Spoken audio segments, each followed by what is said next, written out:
kepada keluarga beliau, sahabat serta orang-orang yang rela meneruskan perjuangan beliau hingga hari kiamat.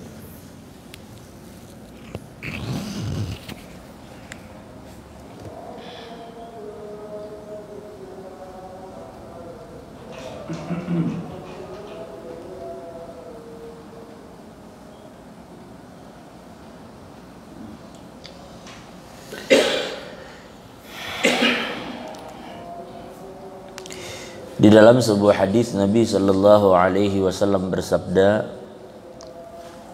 "Ma 'amila ibnu Adam yawman nahri min 'amalin ma 'amila ibnu Adam 'amalan yawman nahri ahabba ila Allah min iraqatid dam." Tidaklah seorang anak Adam mengerjakan satu amalan di hari raya nanti yang lebih afdal, yang lebih Allah cintai lebih daripada menyembelih kurban. Artinya ketika kita berbicara yang terafdal, yang berkaitan dengan amaliyah yang kita lakukan di hari raya, maka jawabannya adalah berkurban. Dan kurban yang kita maksud di sini, bahkan sementara ulama, kalau keadaan normal, ulama memfatwakan seandainya pian berisi duit 17 juta, apakah afdal kita serahkan duit kepada orang yang tidak mampu atau tetap kita tukarkan daging kurban dibanding harus diduitkan, meskipun pada akhirnya nanti orang miskin tuh mungkin akan berjual pulang dagingnya. Maka ulama menjawab, dalam keadaan normal maka tetap yang afdal adalah berkurban. Karena yang pertama, kita berbicara syiar. Karena syiar daripada hari raya haji ini adalah kurban, maka jangan sampai kurban itu ditinggalkan. Lalu kemudian itu kalau kita bicara hari rayanya. Tapi kalau yang kita bahas sebelum dan setelah hari raya, maka amalan yang paling afdal setelah yang fardu ada sedekah. Terutama di hari-hari sulit seperti ini. Sekarang pian tahu solang keadaan bagaimana? Pian melihat sendiri di televisi keadaan bagaimana, maka saat-saat seperti ini, maka yang paling afdal adalah sedekah.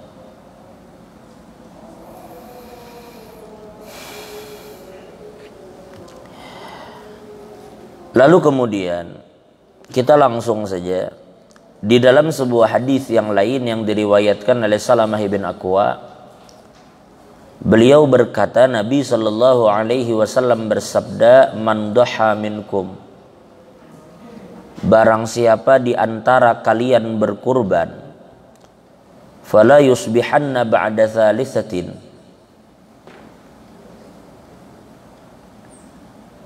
fala yusbihanna fi baitihi ba'da thalithatin syai'a, janganlah dia membiarkan berlalu 3 hari sedangkan di rumahnya masih ada sisa dari daging tersebut. Artinya ini hadis menunjukkan kepada kita bahwa kita diperintahkan untuk menghabiskan daging kurban itu dan jangan disimpan.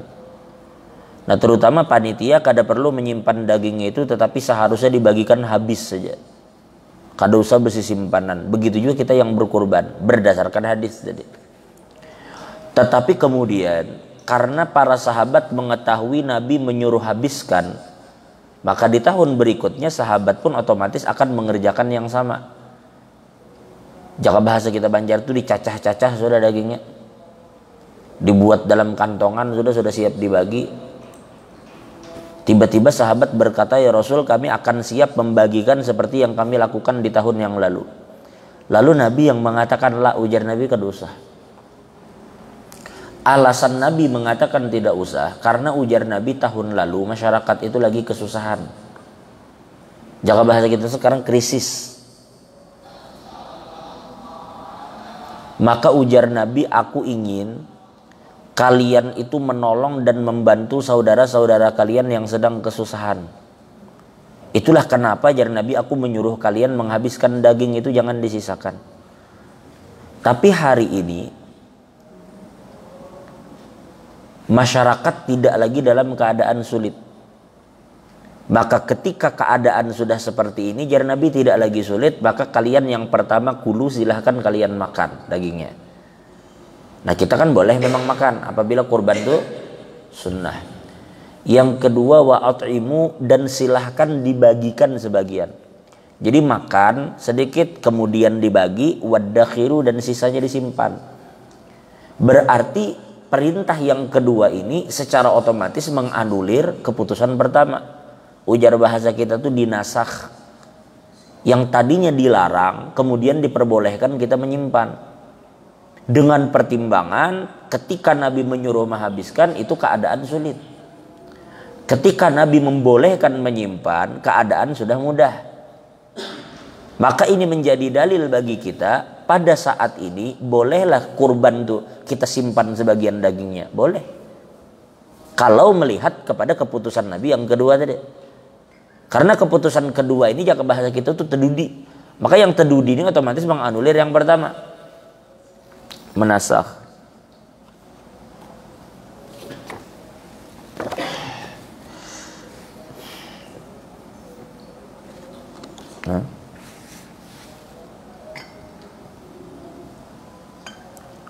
Bismillah.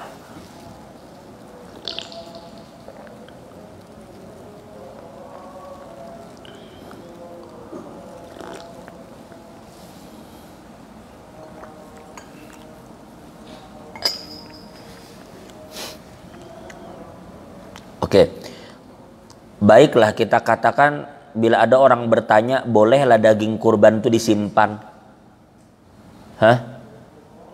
Bila ada yang bertanya dengan kita, karena jar tahun ini sebagian daging kami bagi, sebagian kami makan, sebagian kami simpan, bolehlah? Karena mustahil kita ditanya orang, kami jadi nyembelih seekor sapi, dapat 90 kilo, 30 kilonya kami bagikan, 30 kilonya kami makan, 30 kilonya kami simpan. Simpan tuh bisa sagan makan pulang kan? Atau boleh jadi dibagi-bagikannya kan? Tergantung lah. Pokoknya disimpan aja. Bisa daging tuh kena awet sampai bulan Muharram mungkin. Nah disimpannya. Maka kalau kita bercermin kepada riwayat kedua tadi berarti hukumnya boleh. Nah tetapi kita lihat saja keadaan seperti ini lebih cocok dengan keadaan yang bagaimana? Tampaknya kita bisa katakan hari ini keadaan kita hampir sama dengan keadaan ketika Nabi menyuruh bagi habis. Oke lah kalau di Samarinda mungkin kita kada terlalu merasakan dampak itulah. Tapi kalau pian melihat di Jawa, kadusnya di Jawa, di Balikpapan aja kan lebih ketat dibanding Samarinda kan. Yang 2 minggu nih aja orang tahu kalau di sini Samarinda kita kadang melihat secara langsung bang, cuma kita melihat yang di Jawa karena di televisi kan ditayangkan terus tuh yang di Jawa. Kadang-kadang kasihan orang bawa warungan apabilinya berjualan. Kadang-kadang kasihan ada sebagian tempat tuh lawan jualannya diangkut orang. Taga warungnya kadang kalau diangkat aja bang, jangan kalau diangkat warungnya, angkat orang warungnya. Jualannya diangkat. Ada juga yang warungnya langsung disiram disinfektan pakai mobil pemadam. Karena manusia keracunan warat disinfektan sanuan disiramkan. Ya kesimpulannya apapun yang terjadi masyarakat kesusahan intinya begitu. Kalau dinas-dinas tampaknya ini lagi kada turun lah kayaknya lah, pegawai mulai rumah lah. Tapi kan kalau pegawai kita bisa katakan maaf mereka dapat gaji tetap. Artinya kalaupun kada turun pegawai mulai rumah ya gaji tetap ada. Nah berbeda dengan sebagian masyarakat yang memang bilenya hendak dapat duit ya mesti keluar. Kita serba salah lah, keadaan ini sudah kada normal gitu. Biar bagaimanapun kita katakan keadaan ini sudah di luar logika gitu. Bahkan Allah alam benar kada benarnya karena kita melihat lagi bagaimana hasil pertambahan kasus per hari itu kan. Kalau keadaan memburuk kada mustahil ada wacana itu bujur kah? Ada kemungkinan diperpanjang jadi 6 minggu itu bujur kah? Bujur lah. Kita melihat keadaan dulu. Nah coba bayangkan kalau sampai 6 minggu. Maka kita katakan, kita mohon kepada Allah mudah-mudahan di bulan yang mulia ini segala kesusahan, segala pandemi itu diangkat oleh Allah. Karena keadaan sudah bujur-bujur. Kita maaf-maaf lah, kalau badan atau fisik aja sakit, kita berusaha carikan obatnya. Kalau inya merusak fisik, maka diusahakan kayak apa caranya mengembalikan fisik itu kembali seperti semula. Nang bahaya tuh kalau COVID ini merusak akal. Biasa sudah akal rusak, aduh kacau sudah kita. Bahkan ulun melihat, ya ngaran di satu sisi petugas tuh manusia juga. Ada kesian dari, kalau kada salah dari apa, dari Dishub kah? Mungkin ini habis bertugas kalau kira-kira keuyuhan, ngaraninya masih bertugas, keuyuhan minum di warung. Pas bergantian warga pulang merajia, di kamera warga nanginya minuman di warung tuh. Nang orang kada beli di warungnya, di warung dudukan kesian berbelanja es, minum mungkin ngopi kesian keuyuhan. Nah, karena itu dipecat. Nang ulun lihat di berita tuh bujur kah? Dipecat. Artinya kan kada sesuai juga lah di satu sisi lawan kesalahan. Sama nang baru-baru nih orang betukangan. Gara-gara betukangan tuh kada bermasker, diampihi juga jadi tukang. Jadi keadaan sudah begitu luar biasanya. Makanya wajar saja bila kita memohon dan meminta kepada Allah segera pandemi ini diangkat oleh Allah. Semakin lama bahaya, kalau sudah cara berpikir kita tuh sudah kada tapi sehat lagi, wah itu bahaya. Ala kulli hal, nah maka dari sini kami himbau kepada seluruh panitia, dalam prosesi kurban tahun ini semampu kita untuk daging ini dibagikan rata. Jangan coba-coba kita memicu atau membuka pintu fitnah. Yang kita maksud di sini pembagian daging itu sebisa mungkin kita bagikan rata. Jaka bahasa kami Banjar tuh biar ibaratnya 5 on seorang, tetapi terasai aja orang gitu. Jadi orang tuh ada manis kasainya. Terasailah apa yang mereka harapkan itu. Dan yang berkurban pun kalau itu pian berkurban, maka silahkan pian ambil sedikit untuk pian cicipi dan pian ambil berkah. Selebihnya bagikan habis.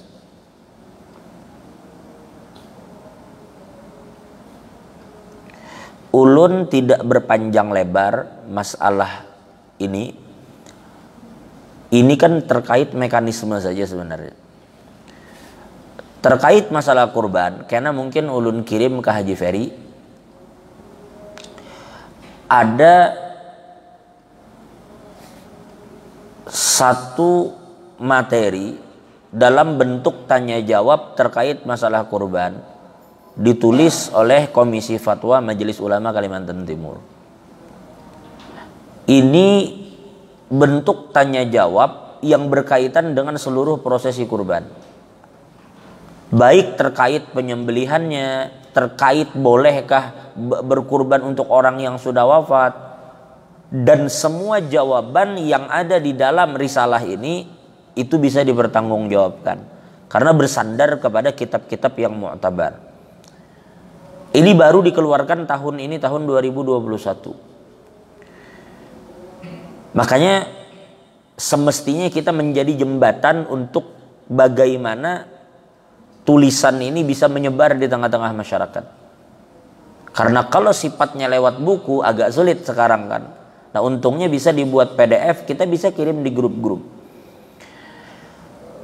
Komisi Fatwa ini baru saja dibentuk. Artinya komposisinya baru.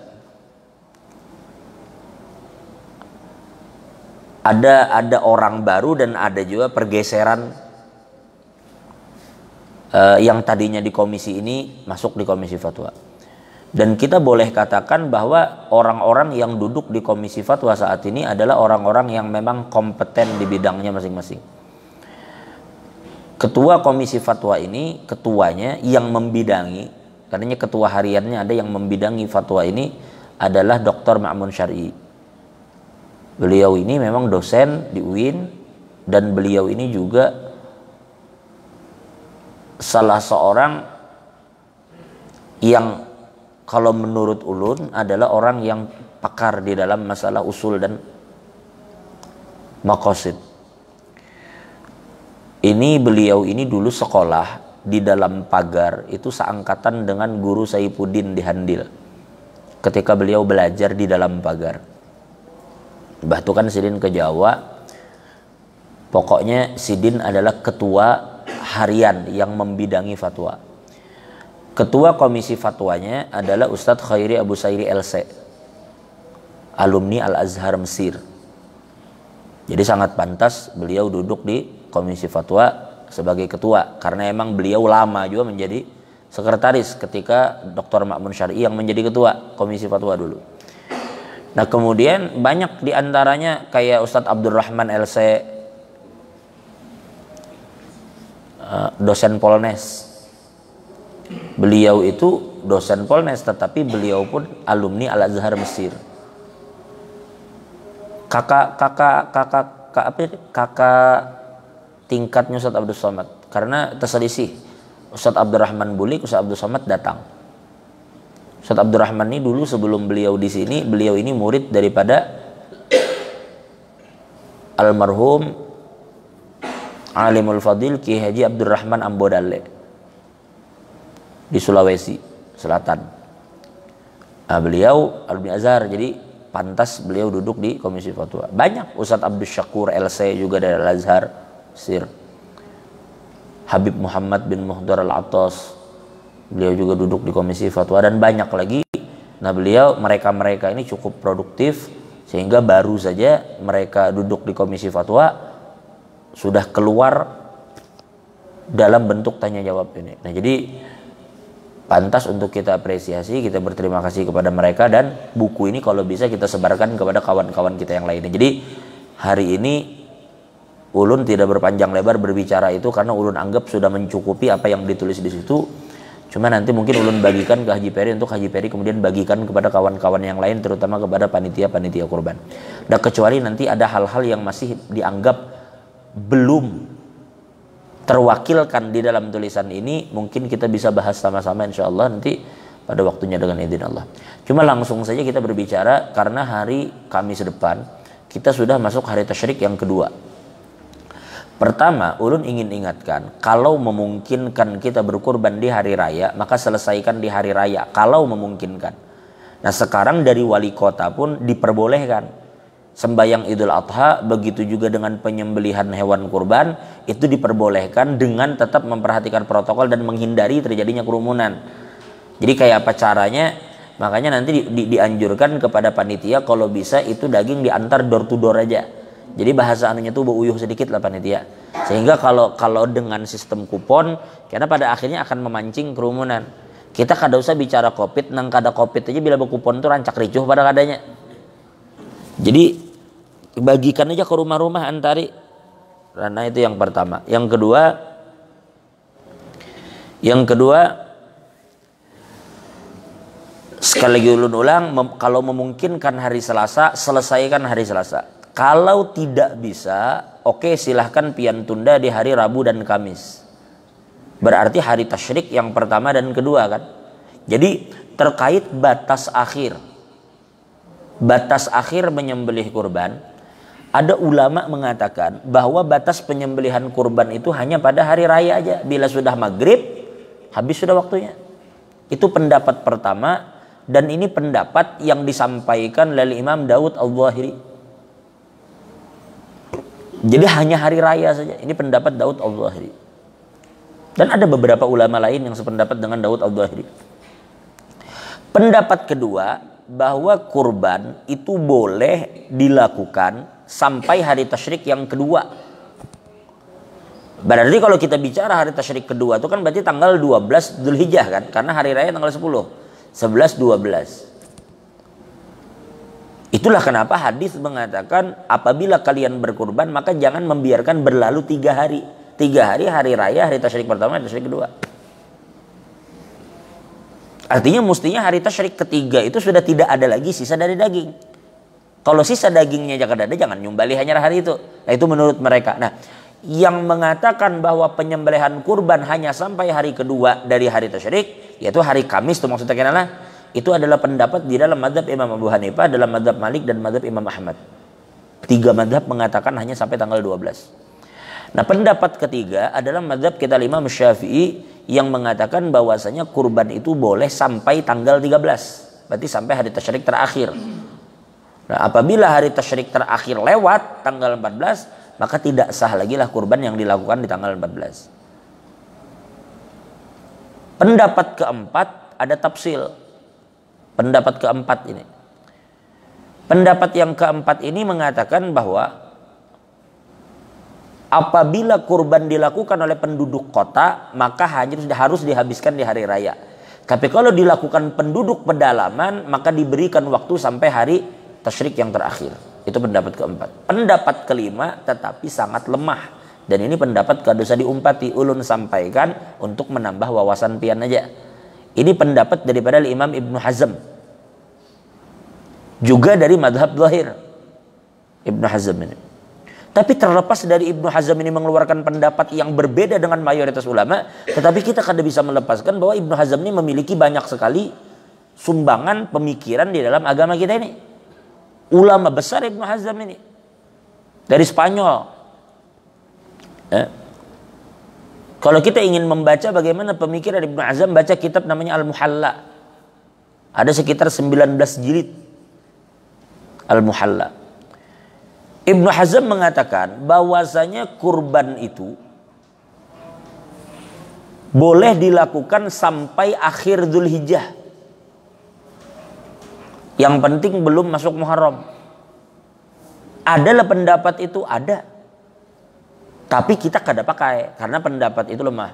Jadi pendapat yang kuat dari segi dalil hanya 2. Yaitu pendapat yang mengatakan sampai tanggal 12 dan pendapat yang mengatakan sampai tanggal 13. Hanya itu. Tetapi setelah dilakukan munaqasyatul adillah, setelah terjadi perbandingan dalil, maka ulama mutaakhirin mentarjih atau mengunggulkan pendapat yang dipilih oleh Imam Syafi'i. Bahwa yang paling mendekati, karena kita katakan paling benar, kita keadaannya jalan. Artinya menurut kita benar tanpa menyalahkan imam yang lain. Tetapi dari segi dalil, ulama meyakini bahwa memang kurban itu boleh dilakukan sampai tanggal 13 atau hari tasyrik terakhir. Itu pendapat terkuat dari segi dalil. Tetapi tetap kada salahnya kita berhati-hati. Maksud berhati-hati, kalau bisa kurban dilakukan hari raya habiskan. Kalau ternyata kada bisa hari raya harus bertunda, tunda tapi paling lambat sampai tanggal 12 aja. Karena tidak main-main 3 imam yang mengatakan batasnya cuma sampai tanggal 12. Imam Abu Hanifah, Imam Ahmad, Imam Malik. Kalaupun kada tuntung juga sampai tanggal 12, oke lah batas terakhir sampai tanggal 13 dan jangan lewat dari itu. Ini terkait masalah penyembelihan kurban batas akhir. Adapun penyembelihan di malam hari, mayoritas ulama kita mengatakan penyembelihan di malam hari itu hukumnya makruh. Tetapi sah. Sah ma'al karahah. Sekalipun ada pendapat lain, makanya ulama kita bila mengatakan makruh itu dihindari karena terjadi perbedaan pendapat di situ. Nah, kemudian awal penyembelihan sebagaimana Nabi sebut dalam hadis, jangan menyembelih sebelum salat dilakukan. Karena Nabi pernah melihat ketika beliau selesai salat, tiba-tiba ada kambing aja tergeletak. Jadi Nabi, kambing siapa nih? Lalu Nabi katakan, siapa yang menyembelih sebelum sholat, ganti jar Nabi dengan kambing yang serupa. Sembelih lagi bahasa kita. Nah yang belum silahkan sembelih sekarang. Artinya waktunya belum masuk ketika itu. Kesungsungan nyembelih. Jadi kita yang melaksanakan sholat di kota-kota seperti ini, kapan nyembelih? Tuntung sembahyang. Tapi kalau di kampung itu tidak dilakukan sholat id, misalnya tinggal di kampung minoritas, dan orang tidak ada sholat id di sana. Lalu kapan kita boleh menyembelih? Maka ulama mengatakan waktunya adalah ketika masuk waktu isyraq ditambah dengan waktu yang cukup seandainya kita gunakan untuk sembahyang 2 rakaat plus khutbah. Sekarang sembahyang 2 rakaat plus khutbah berapa waktu kira-kira? Katakan 15 menit. 5 menit sembahyang, 10 menit khutbah, katakan begitu. Berarti butuh waktu 15 menit. Sekarang katakan isyraq jam 6.15. Nah berarti 6.15 tambah 15 menit berarti jam setengah 7. Nah setengah 7 itu karena baru pian berkurban. Seandainya di situ tidak dilaksanakan sholat id. Lah, baik itu terkait waktu. Wallahu a'lam bishawab. Hari raya kena Idul Adha, amun kawa pian sebelum turun ke masjid jangan makan dulu. Beda dengan Idul Fitri. Kalau Idul Fitri makan dulu. Jadi Idul Fitri itu habis sembahyang subuh, sebelum sembahyang id makan dulu biar. Jadi jangan datang ke masjid kada makan. Jangan. Kalau Idul Fitri disuruh makan. Asal parut beisi. Makan kedondong nggak misalnya? Masuk padih paparutan masjid. Makan kanas. Pokoknya makan lah walhasil. Kalau kada makan bang, menyelisihi sunnah. Tapi Idul Adha bang, Idul Adha jangan makan. Mun padih bang, mun padih makan. Itu juga takun, mun padih parut ya makan. Nah habis itu yang kedua,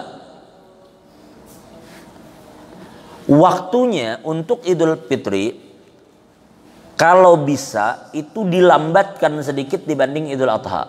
Jadi jaka-jakanya Idul Adha jam berapa, Idul Fitri sedikit dilambatkan. Kenapa? Karena kita melambatkan sholat Idul Fitri ini untuk memberikan kesempatan bagi orang yang mungkin belum sempat berzakat. Masih ada waktu untuknya berzakat. Tapi Idul Adha kenapa dipercepat? Untuk memberikan waktu yang luas bagi orang yang hendak berkurban. Makanya kita sungguh-sungguh. Apalagi masa pandemi ini harus memandu-andu, harus panjang-panjang khutbah. Khutbah itu kondisional sebenarnya. Cuma kada usah juga terlalu panjang banar khutbah. Jar guru Jamal juga kada ada juga orang alim gara-gara dengar khutbah. Artinya disesedangi aja. Kecuali pulang memang ada perkara urgent yang harus dibahas, nah itu ala kulli hal. Jadi jangan juga kita meeterot, panjang aja. Kadang ada satu momen, misalnya masyarakat di saat itu darurat narkoba. Di kampung tuh bujur-bujur kekanakannya sudah terpengaruh narkoba. Lalu khotib mahantam di dalam khutbah itu membahas masalah narkoba. Harus terpakai waktu 15-20 menit kada Bapak. Karena terkadang momen Jumat itulah momen yang pas untuk menyampaikan itu kepada masyarakat. Karena majelis seperti ini belum tentu orang akan hadir. Tapi kalau Jumat suka kada suka orang mesti hadir. Atau misalnya daerah itu sedang diserang musuh. Maka untuk membangkitkan semangat berjuang, maka khatib menyampaikan bab tentang jihad. Harus sampai 20 menit, setengah jam kada Bapak. Kalau memang keadaan menuntut untuk itu. Tapi kalau keadaan normal dan tidak terlalu banyak hal yang perlu dibahas, harus tetapi panjang-panjang khutbah itu secukupnya saja.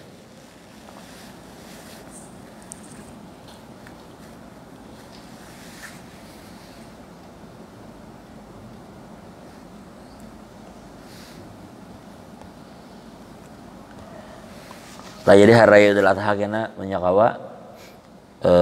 Dan bila pian ingin pergi ke masjid, cari jalan yang jauh ketika pergi dan yang agak dekat ketika pulang. Maksudnya pergi dan pulang dengan jalan yang berbeda. Jalan yang berbeda. Kalau pian rumah misalnya ini keluar Termiji kan? Termiji berarti Gatsu, rumah pian di Gatsu situ katakan. Di mana? Gatsu kah yang ini? Daerah Serindit itu Gatsu kan.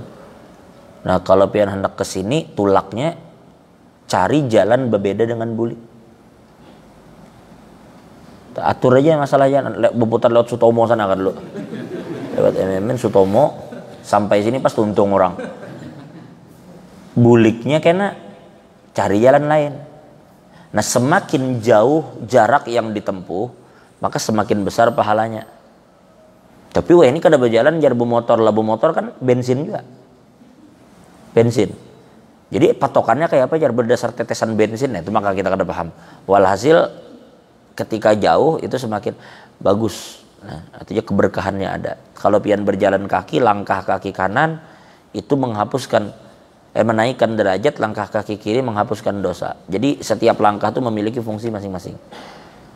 Tapi kalau bawa motor ya mungkin roda muka meninggikan derajat, roda belakang menghapus dosa mungkin. Artinya Allah Ta'ala tuh tetap aja biar bawa motor kata apa ya, diampuni Tuhan juga, tenang aja kada senang. Harus berjalan.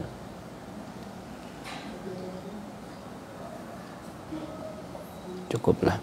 Dan mandi nanti sebelum hari raya, mandi dulu sebelum ke masjid itu mandi itu pasti mandi. Cuma niatkan mandi sunnah hari raya. Karena bilanya pian kada berniat mandi sunnah ya kada dapat pahalanya. Karena mandi itu setiap hari ya kita lakukan.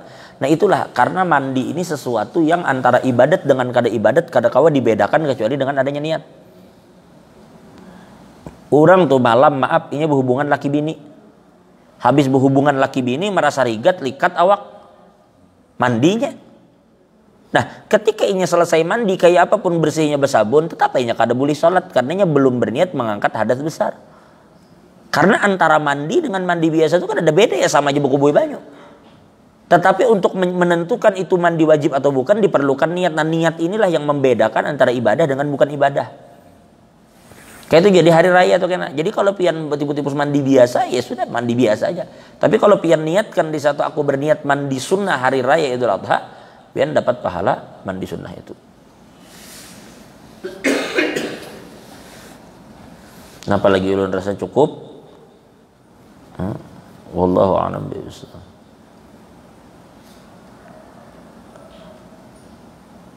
Nah, nanti takbirannya setiap selesai sholat ini yang hari raya Idul Adha ini lebih panjang daripada Idul Fitri.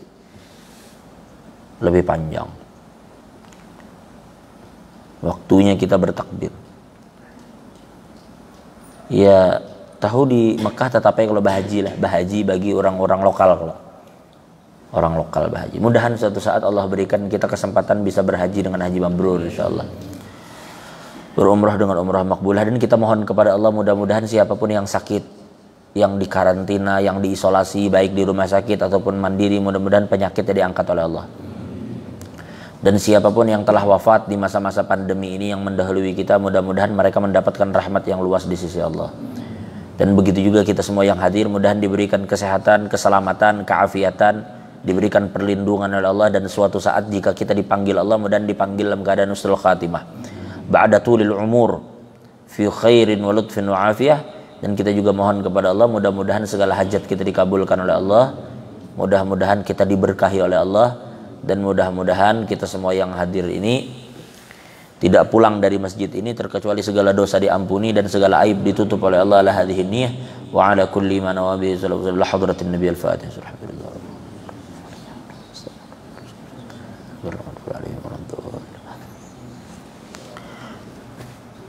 Dan mohon doa Fatihah kesembuhan untuk Hajah Faridah Hanafiyah binti Haji Anang Hanafiyah.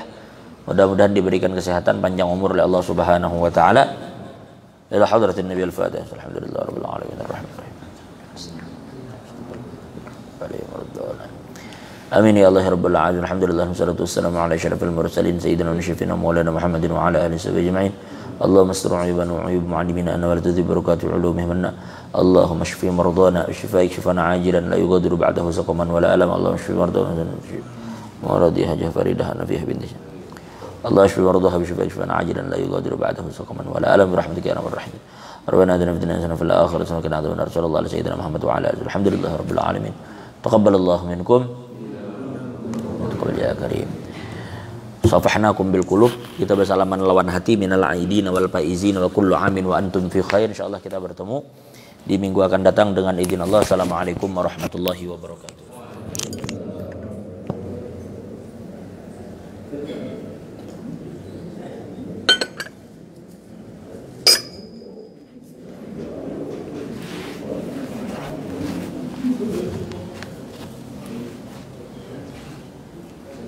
Belum